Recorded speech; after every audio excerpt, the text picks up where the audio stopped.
Today, we are breaking down the bio. Now, if your bio is not clear, then people will scroll right past you. If people don't know what you do, why you do what you do, then 9 times out of 10, all it takes is 5 seconds for them to realize that they're not on the right page and they're going to leave. So let's start off with what you can start doing right now to take your bio to the next level and also make yourself searchable using keywords. So first thing that you want to do is start with your name and your niche. That is the best way to talk to people online and let people know who you are and what you do. San Diego social media manager, San Diego nurse practitioner, San Diego dentist. So make sure you're using a city near you. If you live somewhere like San Diego that's large, try to condense. Maybe Escondido chiropractor, maybe Escondido social media manager. Really think of those 2 keywords. That's what people are going to search. Think of yourself like you're on a Google search engine. When you type something in, something is going to get inputted out.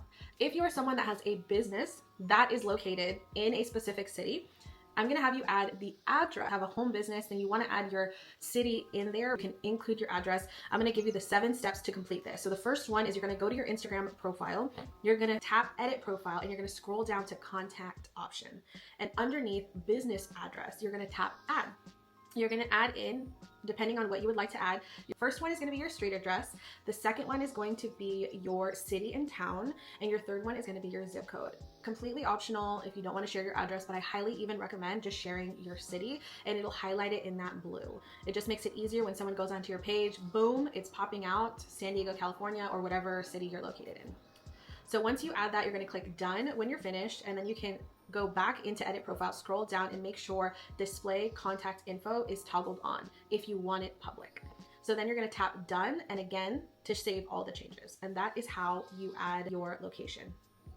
Then what we're gonna do is you wanna end your statement, your bio. You only have 150 characters and highly recommend going to ChatGPT. You wanna update your bio frequently depending on what part of the funnel you're in your business. If you're currently nurturing your clients, maybe you want to increase your newsletters and get more leads that way, then it would say sign up for our newsletter to get a discount, sign up for our newsletter to get a weekly tips and tricks, or something that's gonna bring value to your target audience. And that is very important. For example, you can use one of 2. One call to action could be book now, and have an arrow pointing down to the link to your website or to a landing page. Or secondly, you can have them download a free guide, like a checklist, or that's gonna help them in some way bring value. Decide what you're gonna end your value with, but I'm actually gonna give you the formula right up here on what you should enter into ChatGPT to give you the best formula based on where you are as far as funneling. If you are in the nurturing phase and you wanna get those leads or to download that free guide, then you can do that.